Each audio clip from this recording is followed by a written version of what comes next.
In 2022, the government, per the 2023 budget statement submitted to Parliament, sought approval for the Ghana Revenue Authority to collect property rates.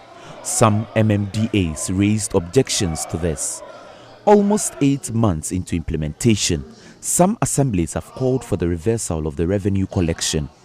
Assembly members of the Asokwa Municipality deemed the amount accumulated since January as woefully inadequate. As a leader of an electoral area, these property rates and other rates that are within our electoral areas help us to also come to the assembly, force the assembly to also come and do something for us. Now, if you come here and there's no money, they will tell you there's no money. Meanwhile, our people that we live with knows that they always come around to come and get revenue from them. So if they are looking for projects and the projects are not coming, who do they blame? They think somebody is just sitting here, then the money that comes to them, they just use it for other things that they don't even care for, at those who are at the electoral area. Based on the kind of records that we have with respect to the kind of discussion that was made by the finance people, we are made to believe that even from January to August, the amount they have realized is just 27,000. And I must be honest with you, when we used to pick this IGF ourselves, within this period, we could have, let's say, picked more than 200,000. So what is happening now? The presiding member, Elliot Fusubona, says the various assemblies have been negatively affected by the collection of the property rates by the GRA. Our revenue has been progressing.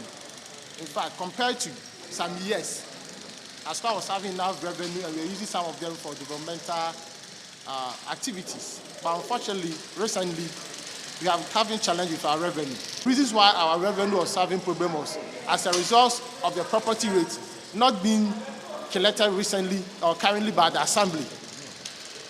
And they attributed it to internal revenue or Ghana Revenue Authority and their decoy, that is the Digital City Solution. And unfortunately, since Digital City Solution came into the system, they have not been able to collect the property. If you look at the figures we are having, January, February, March, they did not send anything to the assembly. They started giving the assembly something from June, that is 3 months, and we are almost into the third quarter. And these 3 months they have given us something. The total amount is just 27,000. It's not even amounting to 30,000, which one even organization pays that property rate. So we have realized that the assembly resolved that if that's the case, they are not helping us. The Asokwa Assembly, by resolution, says they will begin to collect their revenues by October to fund their activities should the government fail to heed to their demands. From October going, we are going to collect it ourselves because we have the capacity. And when we are collecting it, we are getting almost 3 million a year. If that year, there was not even valuation. So when there was valuation, there was possibility that we are going to improve upon the revenue collection. But now, since these people came in, we are not able to collect it and get the amount of money that we want. The Kumasi Metropolitan Assembly passed a similar resolution in July 2023. For Joy News, Nana Boachi Dankwa Yadom, Kumasi.